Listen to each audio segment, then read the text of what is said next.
जय हिंद। Welcome back to RSR current affairs. आज है 28 सितंबर 2025 और 28 सितंबर 2025 से जितने भी महत्वपूर्ण करंट अफेयर्स बनते हैं उसमें से आपके लिए टॉप 5 करंट अफेयर्स लेके आए हैं जो एग्ज़ाम की दृष्टिकोण से काफ़ी ज़्यादा भूमिका निभाता हूँ। बस आपको अपने अंदर ये हैबिट डाल लेनी, सुबह उठते ही बिस्तर पे ये वीडियो देख लेने की। यकीनन मानिए आप बहुत सारे स्टूडेंट से बेहतर हो जाएंगे और एग्ज़ाम में बेहतरीन करके आएंगे। तो 28 सितंबर 2025 तो चलिए करंट अफेयर्स देखेंगे और इससे जुड़े महत्वपूर्ण फैक्ट्स की भी हम लोग बात करेंगे। तो पहला क्वेश्चन है, अभी हाल ही में विश्व पर्यावरणीय स्वास्थ्य दिवस ये कब मनाया गया? तो अभी ये 26 सितंबर को विश्व पर्यावरणीय स्वास्थ्य दिवस मनाया गया। तो इस क्वेश्चन का ऑप्शन नंबर बी सही हो जाएगा। यह दिवस मानव स्वास्थ्य और पर्यावरण के गहरे संबंध की याद दिलाता है। अब दिवस की बात आई है तो सितंबर महीने में जितने भी दिवस मनाए गए सब यहाँ पे लिख दिए हैं, ठीक है। तो चलिए देखते हैं। तो 2 सितंबर को विश्व नारियल दिवस मनाते हैं और नारियल सुनते ही आपके दिमाग में 2 क्वेश्चन क्लिक करना चाहिए। नारियल की भूमि किस राज्य को कहते हैं? केरल को। नारियल के उत्पादन में सबसे अग्रणी कौन सा राज्य है? तो कर्नाटक। और कर्नाटक से आपको ये चीज़ ध्यान में आना चाहिए, मक्का के उत्पादन में सबसे अग्रणी राज्य कर्नाटक, कॉफ़ी के उत्पादन में सबसे अग्रणी राज्य कर्नाटक और ये नारियल के उत्पादन में सबसे अग्रणी राज्य कर्नाटक। अच्छा, सबसे ज़्यादा हाथी भी कर्नाटक में पाया जाता है। अगर आप हमारा वीडियो ये कंटिन्यू देख रहे हैं तो ये आपको याद हो गया होगा। 3 सितंबर को गगनचुंबी इमारत दिवस मनाते हैं। 7 सितंबर को अंतर्राष्ट्रीय पुलिस सहयोग दिवस मनाते हैं। 8 सितंबर को विश्व साक्षरता दिवस और विश्व फिजियोथेरेपी दिवस मनाया जाता है। 9 सितंबर को शिक्षा को हमले से बचाने के लिए अंतर्राष्ट्रीय दिवस मनाया जाता है। 10 सितंबर को विश्व आत्महत्या रोकथाम दिवस मनाया जाता है। 11 सितंबर को राष्ट्रीय वन शहीद दिवस मनाया जाता है और 14 सितंबर को हिंदी दिवस मनाया जाता है। 14 सितंबर को हिंदी दिवस मनाया जाता है। 15 सितंबर को इंजीनियर्स डे और अंतर्राष्ट्रीय लोकतंत्र दिवस मनाया जाता है। 16 सितंबर को अंतर्राष्ट्रीय ओजोन परत संरक्षण दिवस, इसे ओजोन परत भी कहते हैं, ये मोस्ट इम्पोर्टेंट है। 17 सितंबर को विश्व रोगी सुरक्षा दिवस और 18 सितंबर को विश्व बांस दिवस मनाया जाता है और 20 सितंबर को अंतर्राष्ट्रीय लाल पांडा दिवस मनाया जाता है। 21 सितंबर को अंतर्राष्ट्रीय शांति दिवस और 22 सितंबर को विश्व गेंडा दिवस मनाया जाता है। 23 सितंबर को अंतर्राष्ट्रीय सांकेतिक भाषा दिवस और 25 सितंबर को अंत्योदय दिवस और विश्व फार्मासिस्ट दिवस, ये 25 सितंबर को मनाया जाता है। तो चैनल पे पहली बार आए हैं तो चैनल को सब्सक्राइब कर लें, बगल के बेल आइकन को प्रेस कर दें और जो भी स्टडी ग्रुप हो व्हाट्सएप फेसबुक उस पे शेयर जरूर करें। अगला क्वेश्चन है, हाल ही में किसे ASCI का अध्यक्ष किसे नियुक्त किया गया है? तो सबसे पहले ASCI का फुल फॉर्म आप जान लीजिए, advertising standards council of India. तो ASCI का अध्यक्ष किसे नियुक्त किया गया है? तो ये सुधांशु वत्स को। इस क्वेश्चन का ऑप्शन नंबर सी हो जाएगा, ये है सुधांशु वत्स। इनको अभी ASCI का अध्यक्ष नियुक्त किया गया। अच्छा, ASCI का उपाध्यक्ष किसे नियुक्त किया गया? तो ये S सुब्रमण्येश्वर को हो जाएगा। तो अध्यक्ष सुधांशु वत्स और उपाध्यक्ष S सुब्रमण्येश्वर। अच्छा, अब नियुक्ति की बात आई है तो अब तक जितने नियुक्ति हुए हैं सबको अभी हम लोग एक नज़र देख लेंगे। तो अभी गौरंगा लाल दास को दक्षिण कोरिया का भारत का नया राजदूत नियुक्त किया गया है। डॉक्टर सीमा स्वामी बहुस को दूसरी बार UN विवेन का कार्यकालीन निदेशक नियुक्त किया गया है। विशाखा मूल्य को आदित्य बिड़ला कैपिटल का एमडी और सीईओ नियुक्त किया गया है।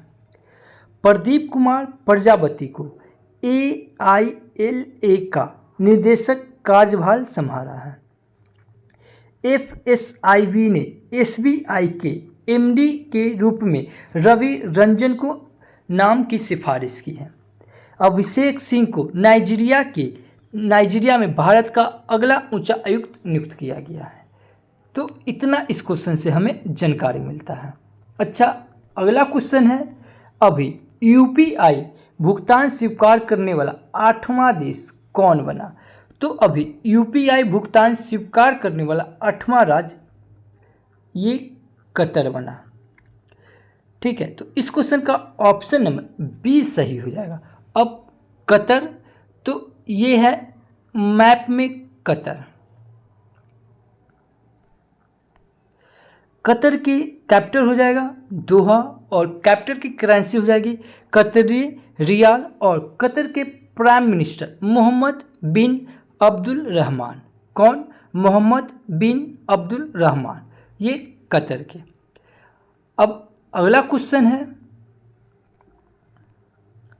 हाल ही में जूनियर विश्व रैंकिंग में शीर्ष पर पहुंचने वाली पहली भारतीय जूडो खिलाड़ी कौन बनी? तो ये बनी है हिमांशु टोक्स। कौन? हिमांशु टोक्स, ये है हिमांशु टोक्स। तो इस क्वेश्चन का ऑप्शन नंबर सी सही हो जाएगा। अभी हिमांशु टोक्स विश्व रैंकिंग में शीर्ष पर पहुंचने वाली पहली भारतीय जूडो खिलाड़ी बन गई है। ये 20 साल की उम्र में, ठीक है, नई दिल्ली में जूडोका हिमांशु टोक्स ने इतिहास रच दिया, क्योंकि वह जूडो में विश्व की नंबर 1 खिलाड़ी बनने वाली पहली भारतीय जूडोका बन गई है। अब अगला क्वेश्चन है, हाल ही में भारतीय सेना के MiG-21 लड़ाकू विमानों को विदाई देने का समारोह कहाँ आयोजित किया गया? तो ये अभी चंडीगढ़ में आयोजित किया गया। तो इस क्वेश्चन का ऑप्शन नंबर बी सही हो जाएगा। भारतीय वायुसेना की MiG-21 लड़ाकू विमानों को विदाई देने का समारोह चंडीगढ़ में शुरू हुआ। इस मौके पर रक्षा मंत्री राजनाथ सिंह और वायुसेना के वरिष्ठ अधिकारी मौजूद रहे। ठीक है, तो इस क्वेश्चन का ऑप्शन नंबर बी सही हो जाएगा। अगला क्वेश्चन है, हाल ही में पीएम मोदी ने किस राज्य की 75 लाख महिला को 10-10 हज़ार रुपये हस्तांतरित किए? तो ये अभी बिहार में। तो इस क्वेश्चन का ऑप्शन नंबर ए सही हो जाएगा कि इसे बिहार राज्य में 75 लाख महिला को 10-10 हज़ार रुपये हस्तांतरित किए। ये अभी प्रधानमंत्री मोदी ने किए। तो इस क्वेश्चन का ऑप्शन नंबर ए सही हो जाएगा, बिहार। इस क्वेश्चन का ऑप्शन नंबर ए सही हो जाएगा, बिहार, कि बिहार राज्य की 75 लाख महिलाओं को 10-10 हज़ार रुपये ये हस्तांतरित किए, ये प्रधानमंत्री मोदी ने। अब बिहार, तो आइए, ये है मैप में बिहार। ये है मैप में बिहार। बिहार की कैपिटल पटना, बिहार के CM नीतीश कुमार और बिहार के गवर्नर आरिफ मोहम्मद खान। कौन? आरिफ मोहम्मद खान। अभी अच्छा, बिहार जनसंख्या के हिसाब से भारत का तीसरा सबसे बड़ा राज्य बना है और बिहार में एक नेशनल पार्क है, वाल्मीकि नेशनल पार्क। ये बिहार के पश्चिमी चंपारण में पड़ता है। ठीक है, बिहार के पश्चिमी चंपारण में नेशनल पार्क है, वाल्मीकि नेशनल पार्क है। अच्छा, बिहार में लोकसभा की सीट 40 और राज्यसभा की सीट 16 और विधानसभा की सीट 243 और विधान परिषद की सीट 75 हो जाएगा। अच्छा, ये बिहार में लोकसभा की सीट जो 40 है, इसमें अनुसूचित जाति के लिए कितना सीट है? तो ये 6 सीट है। और विधानसभा में जो विधानसभा की सीट 243 है, इसमें अनुसूचित जाति के लिए कितना सीट है? 2। अच्छा, बिहार दिवस हम लोग कब मनाते हैं? ये 22 मार्च को मनाते हैं। अच्छा, बिहार दिवस से ज़्यादा इम्पोर्टेंट है, बिहार दिवस जो 2025 में मनाया गया, इसका थीम क्या है? तो इसका थीम है उन्नत बिहार और विकसित बिहार। अच्छा, 2024 का आपसे अगर पूछ ले थीम, तो जल जीवन हरियाली। अच्छा, बिहार का जो साक्षरता दर है, ठीक है, बिहार का अभी जो साक्षरता दर है, तो पूरे बिहार का साक्षरता दर कितना है? 61.8%। और महिला का 51%, 51.5%। वही अगर पुरुष का पूछा जाए तो ये हो जाएगा 71.2% हो जाएगा।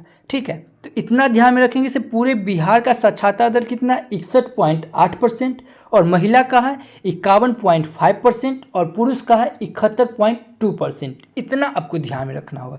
अच्छा, बिहार की बात आई तो बिहार से जुड़े और भी इंपॉर्टेंट फैक्टर देख लेते हैं कि बिहार का राजकीय फूल क्या है? तो गेंदा।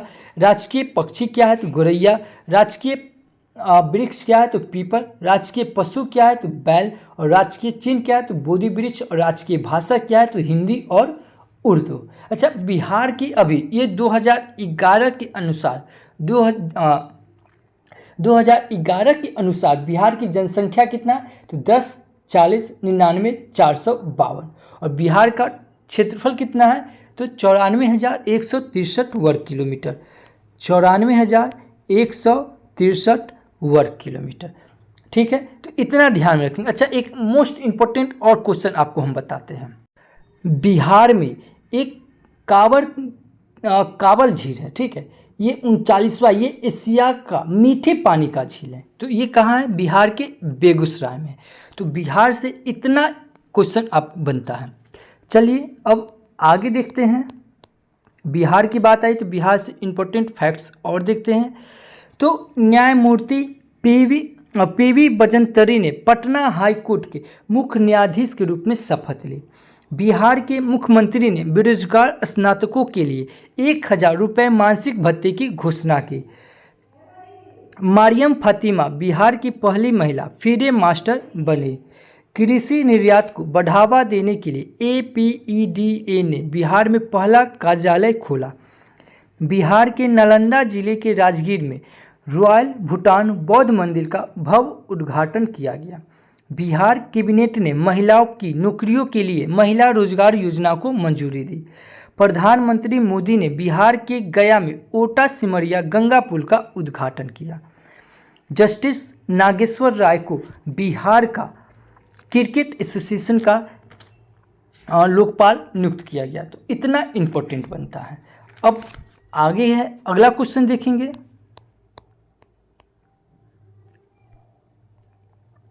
अगला क्वेश्चन है, हाल ही में UNEP यानी कि इसका young champion of the earth पुरस्कार, UNEP यानी कि young champion of the earth पुरस्कार 2025 किसे मिला?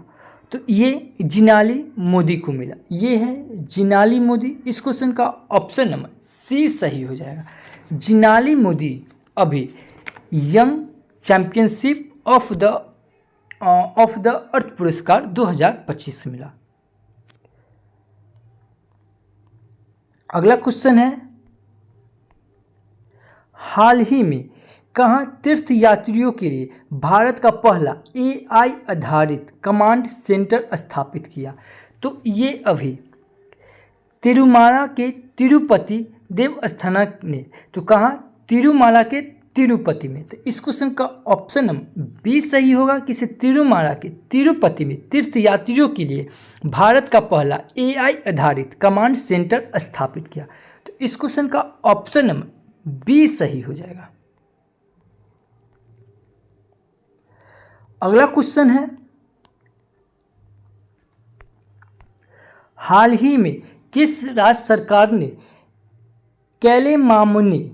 कैलेमामनी पुरस्कारों की घोषणा की? तो अभी तमिलनाडु राज्य ने कैलेमामनी पुरस्कारों की घोषणा की। तो इस क्वेश्चन का ऑप्शन नंबर C सही हो जाएगा। अब तमिलनाडु, तो तमिलनाडु ये है तमिलनाडु। तमिलनाडु सुनते ही आपके दिमाग ये जल्लीकट्टू याद आना चाहिए, ठीक है। तमिलनाडु की कैपिटल चेन्नई, तमिलनाडु के सीएम M.K. स्टैलिन और तमिलनाडु के गवर्नर R.N. रवि। कौन? R.N. रवि। अच्छा, तमिलनाडु दिवस ये 18 स्थापना दिवस, तमिलनाडु दिवस ये 18 जुलाई को मनाया जाता है और तमिलनाडु स्थापना दिवस ये 1 नवंबर को मनाया जाता है। अच्छा, तमिलनाडु में, ठीक है, ये लौंग का फिगर दिया हुआ, यानी कि लौंग के उत्पादन में सबसे अग्रणी कौन सा राज्य है? तो तमिलनाडु। तमिलनाडु की लोकसभा की सीट 39, राज्यसभा की सीट 18 और विधानसभा की सीट 234 है। तमिलनाडु की राज पशु कौन है? नीलगिरी तरह। अच्छा, तमिलनाडु से आपको ये याद आना चाहिए, तमिलनाडु में टाइगर रिजर्व कालकर, मंदुथुरई, अन्नामलाई और मदुमराई और सत्यमंगलम, ये टाइगर रिजर्व कहाँ है? तमिलनाडु में। अच्छा, तमिलनाडु में एलिफेंट रिजर्व है, जैसे नीलगिरी, कोयम्बटूर, अन्नामलाई, अगस्त्यामलाई और श्रीथिल्लमपट्टू, ये भी कहाँ है? ये भी एलिफेंट रिजर्व तमिलनाडु में। तो तमिलनाडु सुनते ही आपके दिमाग में इतना ध्यान में आना चाहिए। अच्छा, तमिलनाडु कौन सी नदी के किनारे है? तो ये कावेरी नदी के किनारे है, तो ये भी ध्यान में आना चाहिए। अब तमिलनाडु की बात आई है, तो तमिलनाडु से इम्पोर्टेंट फैक्ट्स हम लोग देख लेते हैं। तो अभी स्वयं सहायता समूह सदस्यों के लिए पहचान पत्र जारी करने वाला पहला राज्य तमिलनाडु बना। तमिलनाडु के मुख्यमंत्री अम्बुकरंगर योजना शुरू हुआ, यानी कि अम्बुकरंगर योजना शुरू कौन किया? तो तमिलनाडु कारखानों और विनिर्माण रोजगार में शीर्ष पर रहा। तमिलनाडु सरकार ने अपराधियों के लिए दंड के रूप में अस्पताल के वार्डों की सफाई और OPD सहित 16 सेवाएं शुरू की। HAW के सिस्टम लागू करने वाला तीसरा राज्य तमिलनाडु बना। तमिलनाडु में थायु मानवर थित्तम योजना शुरू की गई। तो इस क्वेश्चन से तमिलनाडु से इतना ध्यान में आना चाहिए। अच्छा, आपके लिए आज का ये क्वेश्चन है, हाल ही में किस देश में रोस हसनाह उत्सव मनाया गया? तो रोस हसनाह उत्सव किस राज्य में मनाया गया? तो इस क्वेश्चन का जवाब आपको कमेंट बॉक्स में देना है। अच्छा, इस वीडियो का अगर आपको PDF फाइल चाहिए तो आप हमसे Telegram channel RSR hot tricks Telegram पे सर्च करके जुड़ सकते हैं, या इस QR कोड को स्कैन करके आप जुड़ सकते हैं। अच्छा, कल आपसे क्वेश्चन पूछे थे कि हाल ही में किसने 524 साल पुराना, कितना? 524 साल पुराना त्रिपुरा मंदिर का सुंदरी मंदिर का उद्घाटन कौन किया? तो ये वर्तमान के अभी तेजस्वी यशस्वी माननीय प्रधानमंत्री नरेंद्र मोदी जी के द्वारा किया गया। तो इस क्वेश्चन का ऑप्शन नंबर C था। ये वीडियो आपके लिए थोड़ी भी हेल्पफुल लगती है तो आप हमारे चैनल को सब्सक्राइब कर लें और एक लाइक ज़रूर करें। तो thank you for watching this video. जय हिंद।